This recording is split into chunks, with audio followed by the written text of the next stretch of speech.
9,30,00,000 বর্গ মাইল দূর থেকে সূর্য দিচ্ছে আলো, তাইতে নাকাল জনজীবন, হাসরের ময়দানে কি হবে বলো। প্রিয় দর্শক শ্রোতা, আসসালামু আলাইকুম। আশা করি সবাই ভালো আছেন। আলহামদুলিল্লাহ, আমিও ভালো আছি। তো আজকে এই প্রচণ্ড গরমে চলে আসছি কবি আব্দুল আজিজ আজাদ সাহেবের বাড়িতে। এই গরমে কবি কেমন আছেন আজকে আমরা কবির কাছে জানতে চাইব।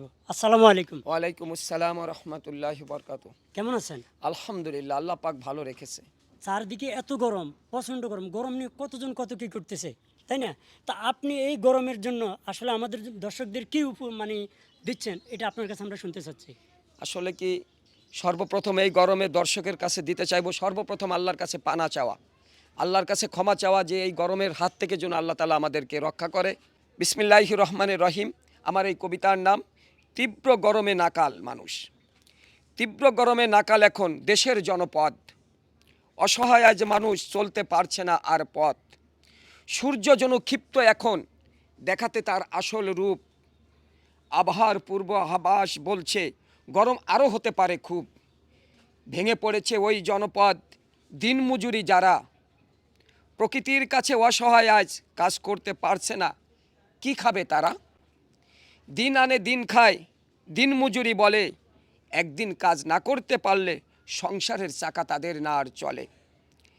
কৃষকের পাকা ধান জমিতে কাটার জন্য দিচ্ছে হাত ছানি, যত কষ্ট হোক না কেন কৃষক ধান কেটে আনবে জানি। বড় বড় ব্যবসায়ী চাকরিজীবী যারা, রাষ্ট্রের ঊর্ধ্বতম কর্মকর্তা যারা, বিশাল বিশাল অট্টালিকায় এসি রুমে বসে আনন্দে আছে তারা। 9,30,00,000 বর্গ মাইল দূর থেকে সূর্য দিচ্ছে আলো, তাইতে নাকাল জনজীবন, হাসরের ময়দানে কি হবে বলো। প্রিয় বন্ধুরা, এই সূর্যটা 9,30,00,000 মাইল দূর থেকে আলো দিচ্ছে, তার তীব্র তাপ এই মাত্র 40 ডিগ্রি 42 ডিগ্রি সেলসিয়াস। হাসরের ময়দানে ওই তাপমাত্রা হবে 1,40,00,000 ডিগ্রি সেলসিয়াস, এই মানুষের উপর থাকবে। তাহলে সেদিন আমাদের কি হবে একটু চিন্তা করবেন, আর ওই আল্লাহর শরণাপন্ন হন, আল্লাহর কুদরতি পায়ে সেজদা দিয়ে আল্লাহর কাছে মাপ চাই। আচ্ছা, হঠাৎ করে মানে আপনি চাইলে তো অন্য কোনো বিষয় নিয়ে কবিতা লিখতে পারতেন, গরম নিয়ে কবিতা লেখার দরকারটা কী ছিল? গরম নিয়ে এখন তো মানুষ গরমে দিশাহারা হয়ে যাচ্ছে, গরমে তারা দিশাহারা। মানুষ এখন কে কি করবে এটা মানুষের নাই, এই গরমে সবাই দিশাহারা হয়ে গেছে। এই জন্য আমি সবসময় লিখি যখন যেটা ঘটে ওইটার উপরেই। আচ্ছা, এই যে যে তীব্র গরমের যে তীব্রতা, মানে মানুষ পশু পাখি প্রকৃতি এত পরিমাণে একটা বাজে অবস্থা আছে, আসলে এটার জন্য মূল সমস্যা কি সূর্য দায়ী নাকি আসলে আমাদের মানুষ দায়ী? এ ব্যাপারে আপনার কাছে জানতে চাচ্ছি।